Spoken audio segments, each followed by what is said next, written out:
Hi, I'm Peter J. Ray. Welcome to Adventures in History. Today's topic is Terry Fralick's 1985 Asian Journey, Part 5. This is a continuation of the trip that Terry took with his father, Harold Fralick, my father's cousin, with a group of Americans and Nepalese who were helping them. Really an amazing adventure. May 14th, 1985, Kathmandu, Nepal. Dad and I reserved our last day in Nepal for final decisions about various purchases we had been considering. Shortly after noon, we started off in our hired car for the first stop, the Tibetan refugee camp and rug cooperative in Patan. Dad had decided to buy a rug for Deb and Mike for Christmas. I did not think I was interested in buying anything, but I was so moved by the beauty and harmony of the Tibetans working together when we visited the cooperative before the trek that I was delighted to be going back. While Dad began looking through the carpets in the showroom, I walked to the weaving building to see if I could find the young woman whom I had found so beautiful on our first visit. I had watched her twice the last time. At first she went on with her work, her hands flying in front of the loom, and not a hint of acknowledgement that I was there. When I came back later in the visit and sat on the floor about 10 feet from her, she seemed flattered that I had returned to watch her work. I had sat there for at least 10 minutes, admiring her quick movements, listening to the hypnotic tones of her chanting, my heart melting before her exquisite and soft beauty. We exchanged smiles, and after a while I quietly left her workplace. I didn't see her on my first look through the weaving house. Then, off to my side, I heard a, "Hello, you came before," she said in very clear English. Hearing her greeting released my affections, and I felt wonderful sitting beside her on the floor, chatting, and meeting her sister and mother who were working nearby. Her name was Angma, her sister's Tsering Dolma. She was so sweet and seemed to reflect the epitome of what I had seen in so many Tibetans at the cooperative. Beauty, warmth, openness, contentment. Dad came in. I introduced him around and took pictures of her family group. We talked some more. I told Angma I would send her the pictures, and we said goodbye. Both Dad and I were very touched by the exchange and carried the warmth of our new friends with us. We spent the rest of the day and this morning at a very leisurely pace, enjoying our last few hours in Nepal. Very soon we'll be moving on to India, for what I'm sure will be an experience of a very different order. May 17th, Mughal Sheraton in view of the Taj Mahal, the greatest physical monument ever erected in the name of love. India is India. For us, all its reputations have been brought to life. It's mysterious, enigmatic, full of contrasts, deceptive, and possibly, most of all, seemingly lacking any sense of order, efficiency, or control. We stepped off the plane in Varanasi into 103-degree heat. It's the pre-monsoon season, and the heat, reaching even higher temperatures than we first encountered, bakes the earth and puts the people through yet another daily trial. Life that is already a great struggle becomes even more so. The faces on the crowded, chaotic streets show it clearly. Drawn expressions, sunken eyes that stare with a half-deadness. Surendra taxied us from the airport, living by his horn. There's no apparent rule of the road other than that the largest and strongest vehicles charge through, pushing their power around, scattering the bicycles, rickshaws, and pedestrians as they go. The Hotel de Paris, once possibly charmingly old-fashioned, is now simply run down. The staff had obviously given in to the heat and had nothing to offer of friendliness or helpfulness. We had no Indian rupees, and no one was accepting American Express checks. Some problem with counterfeiting. What about that, Carl Malden?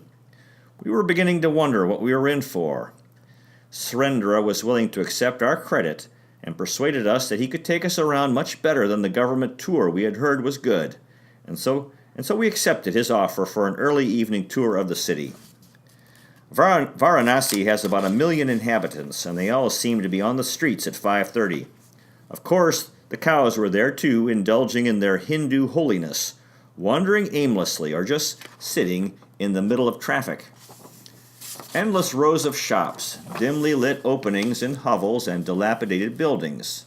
Barbers, bicycle repairmen, vendors, and others of ill-defined vocation worked in the open at the sides of the streets.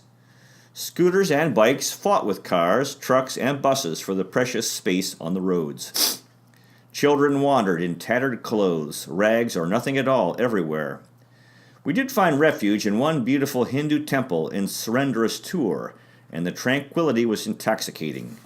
We arrived back at the hotel at about 8:30 with great dismay and apprehension about the images that had bombarded us. Life at the Ganges River awakens early, and Surendra picked us up in the dark at 5 o'clock a.m. At the river, we were led to a boat, established a price with the old man who was to row us along the bank, and went out to greet the shores of the holy river. Steps lead to the water at the Ghats for a continuous 3 miles or so, and streams of Hindus flow down the stairs to the water to bathe, brush their teeth, swim, do their wash, be blessed, die, be cremated, and have their ashes swept away. It all happens at once, side by side. Just a short distance from the bathers floated the remains of a dead cow, being actively devoured by 3 huge vultures.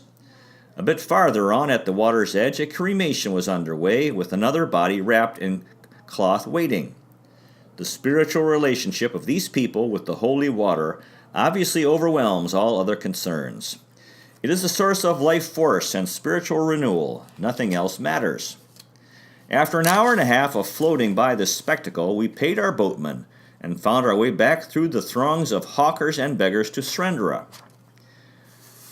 Did we want to see the Golden Temple, he asked, indicated some sense of certainty that we should. Off we went, following a teenage boy Surendra had directed to lead us while he waited at his taxi.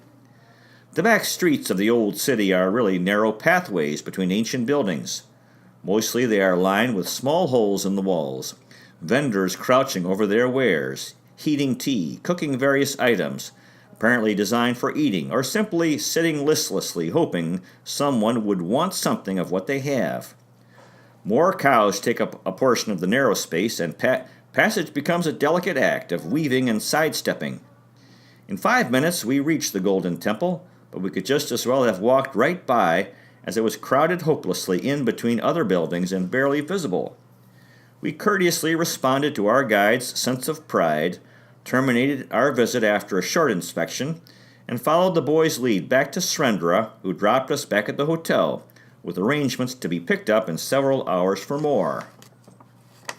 In the meantime, we discovered that the government tourist office was right behind the hotel.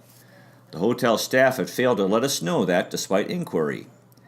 A visit there revealed that we could have taken the government's tour of the river, old city, and important temples with a well-informed English-speaking guide for 10 rupees.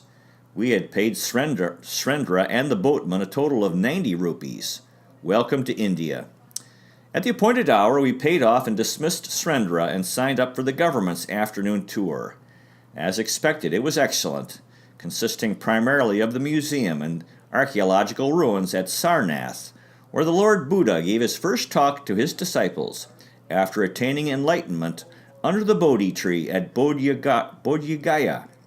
The serenity of the statuary of the Buddha, which had been preserved at the site, provided a true sense of connection with the events that had transpired there more than 2,300 years ago. During the tour, we met Gail Riley and Moira Little, who had just spent 3 months by themselves trekking the Annapurna circuit and the Mount Everest base camp routes in Nepal. Hearing their excitement and the details of their experiences, I became convinced that I should make the same journey. Late that night, lying in the darkness of our hotel room, the excitement of returning to Nepal, of continuing my explorations there, kept me awake for hours. I felt so free, and the elation of that freedom filled me as I finally drifted off to sleep. May 20th. Terrace overlooking the gardens at the Rambang Palace Hotel, Jaipur. The past few days have been a fascinating collage of exquisite beauty, elegance, and the most extreme dilapidation and decay. We arrived in Agra after a very bumpy flight from Varanasi and were greeted by Mr. Suwak, the Mughal Sheraton's airport representative. He was courteous and sophisticated. After some pleasant conversation, he put us in a courtesy car bound for the hotel and said that his assistant would take care of all our needs. Several minutes from the airport, the car stopped, and in popped a good-looking man in dark glasses named Jowre. He was Mr. Sewick's assistant and was looking forward to spending the next day and a half with us. We chatted as we drove to the hotel, and he arranged to call on us at 6 o'clock, after we had a swim, for a visit to the Taj Mahal and a first look at the city. I had learned from our visit in Varanasi that things frequently are not what they might at first appear to be in India, and it began to occur to me that our relationship with the dear, glib Jowre was yet another one of those situations. I inquired at the front desk. No, Jowre was not associated with the hotel. Yes, any services of a guide would have to be paid for separately with the guide. Jowre called for us at 6 o'clock as arranged, and we headed toward the Taj. Although he had informed us earlier that we couldn't walk there, we found that the cab ride took no more than several short minutes. As soon as we pulled up, Jowre jumped out of the car to get our tickets. As he handed them to us, he said he would wait outside for the hour or so we wanted to spend at the Taj, and then we would move on. Dad and I walked through the portal and caught our first view of the wonderful monument, but I could scarcely focus on it. I was burning inside with what I now realize was our situation with Jowre, and with the mentality of these people generally. He was polished and smooth, but Jowre was just the same as the coarser cabbies and hawkers we had encountered in Varanasi. Get the tourist to buy something from you, your goods, your services, and most of all, do it through deception. Treat them like fools and take their money. It's difficult to mistrust everyone. It's hard to realize that you must be constantly wary, tough, and even rude, or you will be made the fool. It was against my nature, and I hated the necessity of being this way, but I now saw that it was necessary if we were to move through this country comfortably. Dad and I discussed it and decided that we would dismiss Jowre immediately, paying him for the service of riding in the cab with us. I would put on my toughest lawyer countenance and handle it. With that matter resolved, I was able to turn myself to the Taj. Certain scenes, settings, and buildings have reputations of gigantic proportions, so much so that you approach them with an apprehension that the real thing can only be a disappointment. Some, however, deliver on every promise. I found the Grand Canyon and the Himalayas both to be that way, magnificent beyond expectation. I'm sure there are others, some that I've seen and some that I haven't, but the Taj Mahal joins that select group. Seen from a distance, the grace of its lines and the purity of its white marble create an overall look that is elegant, serene, and slightly separate from this world. Inspected in an intimate way, the exquisite detail of its marble inlay and carving is spellbinding. If the emotion and the profound beauty of love is reflected anywhere in physical form, it is at the Taj Mahal. Dad and I took our time, absorbing as much of the aura of the Taj as we could, and vowed to come back for the sunrise in the morning. During the cab ride and at the entrance to the hotel, we dealt with Jowre, telling him that we preferred to be on our own, that we didn't appreciate the tactics of his intrusion into our stay, and that we didn't need his so-called services, if indeed he had any actually to provide.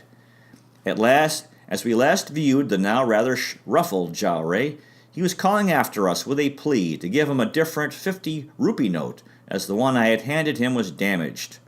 No, my dear Jowre, I will not. Good night. End of episode. We were up at 5 o'clock the next morning, dressed hurriedly, found a rickshaw, and were at the Taj at 5:45. A thin Indian man with an ageless face saw me about to take an unobstructed shot of the Taj in the light of the rising sun, and ran up to me in an excited state. Quick, come. No, thanks, I don't need any. No, not a guide. My grandfather worked here. I didn't catch the last part as he scurried off, but there was such a knowing urgency about his directive that I decided to follow. For the next half an hour I was led at quite a fast pace to the best angles and viewpoints to catch the Taj waking in the morning light, 12 spots in all. At the end of our spring photographic session, my no guide wanted a fee for his guidance. He wasn't pushy about the amount, and he had given me something that I appreciated, so I didn't mind parting with 20 rupees, the smallest bill I had. He thanked me and went quickly off to find another mark for his own particular type of hustle. We enjoyed the Taj for another hour or so and then walked to the Red Fort, about 15 minutes away and also on the banks of the river. Agra's fort is mammoth, more than 2 kilometers in circumference, surrounded by a moat. It is really a walled palace as well as a military installation. A succession of Maharajas lived there, prayed in private temples, and dispensed power and justice from the government buildings and courts there. The builder of the Taj Mahal was imprisoned in the fort by his son the last 10 years of his life, apparently for wanting to squander public and royal resources by building another Taj of black marble on the opposite side of the river from the Taj Mahal. We had a fascinating tour of the fort from an old man who seemed to have spent most of his life there, and then found a rickshaw to take us on to the baby Taj, the tomb of Itmu ud Dawla, the grandfather of the builder of the Taj. To be continued. That concludes today's presentation. Terry Fralick's 1985 Asian Journey, Part 5. Good luck to you with your efforts in family history. If this interests you, finding, preserving, and sharing old letters, diaries, and photographs, and interviewing elderly relatives while they're alive. You might consider checking out our website, Adventures in History with Peter J. Ray at peterjray.com. Thanks so much for watching. I really appreciate it. God bless you. Take care, and I'll see you next time.